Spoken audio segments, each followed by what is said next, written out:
Hello दोस्तों, आज मैं आपको कहानी सुनाने वाली हूँ। ये कहानी है मॉडर्न परी की। तो चलिए दोस्तों, देखते हैं आज की कहानी। परीलोक में विशाखा नाम की एक परी रहती थी। विशाखा परी दिखने में बहुत ही सुंदर थी। उससे ज्यादा सुंदर परीलोक में कोई भी परी नहीं थी। उसके सुंदरता के वजह से सब लोग उससे बहुत प्यार करते थे। इस वजह से विशाखा परी के अंदर बहुत घमंड आ गया था। विशाखा परी हमेशा दूसरे परियों से दूर दूर रहती थी। विशाखा परी बाकी परियों से ज्यादा मॉडर्न थी। वो रोज पृथ्वी लोक में घूमने आती थी और वहाँ की मॉडर्न लड़कियों को देख के उनसे जलती थी। ऐसे ही एक दिन विशाखा परी अपने घर के सामने बैठी हुई थी, तब वहाँ पे उसकी सहेली काजल परी आई। अरे विशाखा परी, क्या हुआ? तुम इतने उदास क्यों दिख रहे हो? किसी ने तुमसे कुछ कहा है क्या? तो यहाँ क्या करने आई है? मुझे यहाँ अकेले रहने दे। यहाँ आके मुझे तंग मत कर। विशाखा परी, मैं तो तुम्हारी सहेली हूँ। तुम अगर मुझे अपनी परेशानी बताओगी तो मैं शायद तुम्हारी मदद कर पाऊंगी। ये कह के काजल परी विशाखा परी के साथ जाके बैठती है। तब विशाखा परी काजल परी से कहती है, मैं आज पृथ्वी लोक में गई थी। वहाँ जाके मैंने देखा वहाँ के लड़कियाँ बहुत मॉडर्न है। उनके सभी के पास महंगे महंगे फोन है, महंगे बाइक भी चलाते हैं वो लोग। लेकिन हम तो परी हैं, हम वो सब चीजों का क्या करेंगे? और वैसे भी तो दिखने में इतनी सुंदर है। वो सब चीज तो लोगों को दिखा के क्या करेगी? तुझे पता है, मुझे मॉडर्न लड़कियों के तरह बाइक चलाना है।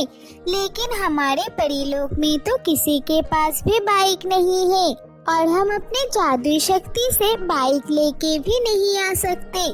फिर हम लोग पृथ्वी लोक चलते हैं और वहाँ से जाके एक बाइक लेके आते हैं।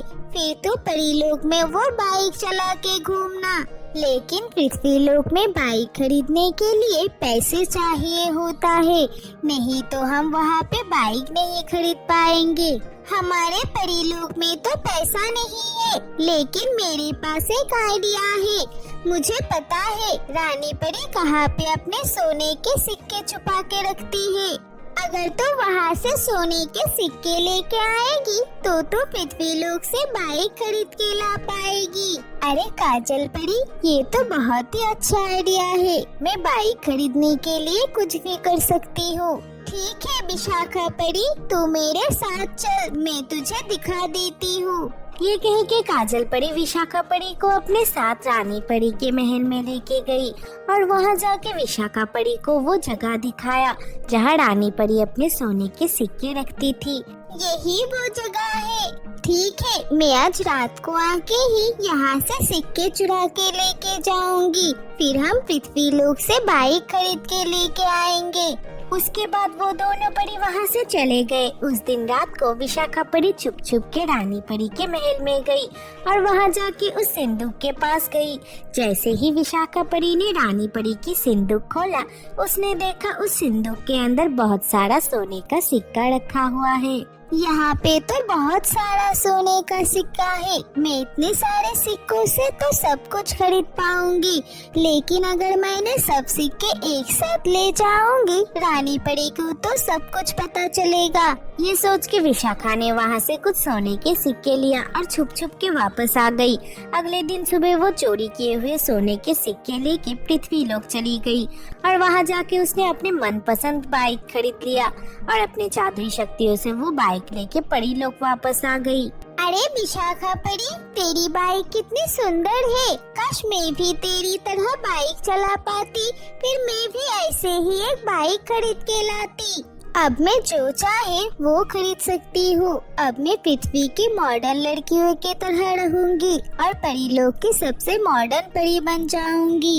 ये कह के विशाखा परी वहाँ से चली गई। उसके बाद परीलोक में सब विशाखा परी को देख के उसके ऊपर गुस्सा होने लगे। वो हर रोज पृथ्वी लोक से कुछ ना कुछ खरीद के लाने लगी। वो पृथ्वी लोक की मॉडर्न लड़कियों की तरह महंगे महंगे फोन, महंगे महंगे मेकअप खरीदने लगी और उसे इस्तेमाल करने लगी। इस वजह से विशाखा परी का घमंड और भी बढ़ गया। फिर एक दिन काजल परी रानी परी के पास गई। आओ काजल बेटी, क्या हुआ? तुम मुझसे कुछ कहना चाहती हो?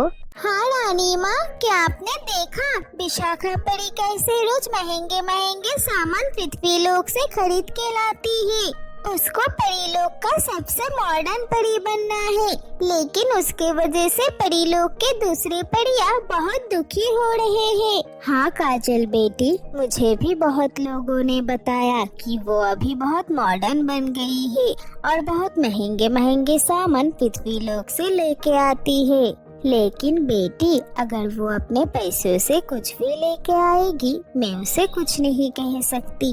लेकिन रानी माँ, मैंने उसको आपके सिंदूक से सोने के सिक्के चुराते हुए देखा है और मुझे लगता है वो उन्हीं सोने के सिक्कों से वो सब सामान खरीद के लाती है। ठीक है काजल बेटी, अब तुम जाओ यहाँ से, मैं कुछ करती हूँ। अगर तुम्हारी जरूरत पड़ेगी तो मैं तुम्हें बुला लूंगी। तब काजल परी वहाँ से चली गई। उसके जाने के बाद रानी परी ने एक सिपाही परी को बुलाया और उसे कही, आज पूरे रात तुम मेरे सिंदूक का पहरा देना, लेकिन छुप के रहना ताकि कोई तुम्हें देख नहीं पाए।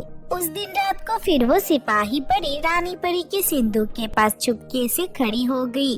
देर रात को जैसे ही विशाखा परी वहाँ चोरी करने आई, सिपाही परी ने उसको रंगे हाथों पकड़ लिया और उसको रानी परी के पास लेके गई। रानी माँ, मुझे माफ कर दीजिए, मुझसे गलती हो गई है, मैं ऐसा कभी नहीं करूँगी। नहीं विशाखा परी, तुमने ये बहुत गलत किया है। कभी दूसरों की चीजों को देख के तुम्हें लालच नहीं करना चाहिए। उस लालच की वजह से ही तुमने आज मेरे सिंदूक से चोरी किया है, इसलिए मैं तुम्हें जरूर सजा दूंगी। रानी माँ, आप मुझे जेल में बंद मत कीजिए, मैं इसके बाद ऐसा कभी नहीं करूँगी। नहीं, मैं तुम्हें जेल में बंद नहीं करूँगी, मैं तुम्हें कल पृथ्वी लोक में लेके जाऊँगी। वहाँ एक कॉलेज है, तुम अगले 6 महीने तक वहीं पे पढ़ाई करोगी और यही तुम्हारी सजा है। उसके बाद रानी परी विशाखा परी को पृथ्वी लोक में एक कॉलेज में भर्ती कर दिया। वो वही रह के पढ़ाई करने लगी। उस कॉलेज में बहुत सारे लड़कियां पढ़ती थी। विशाखा परी भी उनके साथ पढ़ाई करने लगी। ऐसे ही देखते 6 महीने हो गए। विशाखा परी ने एग्जाम में बहुत अच्छा रिजल्ट किया और कॉलेज के सभी लोग उससे प्यार करने लगे। फिर एक दिन रानी परी विशाखा परी से मिलने उसके पास आई। विशाखा परी, 6 महीने हो गया है, अब तुम परी लोग वापस जा सकती हो। नहीं रानी माँ, मुझे यहाँ रह के पढ़ाई पूरा करना है। मुझे पढ़ाई करने में बहुत अच्छा लग रहा है। मुझे पता था तुम यहाँ के बदल जाओगी, क्योंकि सिर्फ मॉडर्न बनने से कोई अच्छा नहीं हो जाता। जिसका दिल सच्चा हो, लोग बस उसी से प्यार करते हैं। और बेटी, इसके बाद से तुम सोच समझ के अपना दोस्त चुनना। रानी माँ, आप ऐसा क्यों कह रही है? तब रानी परी ने विशाखा परी को काजल परी के बारे में सब कुछ बताया। ये सुन के विशाखा परी दुखी हो गई। कुछ देर बाद रानी परी वापस परी लोक लौट गई और उसके बाद से विशाखा परी पृथ्वी लोक में ही रहने लगी और उस कॉलेज से अपना पढ़ाई पूरा किया और पृथ्वी लोक में ही गरीब बच्चों को फ्री में पढ़ाने लगी। तो दोस्तों, आज की कहानी से हमें ये सीख मिला कि दूसरों की चीज देख के कभी लालच नहीं करना चाहिए, क्योंकि ये आपको गलत रास्ते में लेके जा सकता है।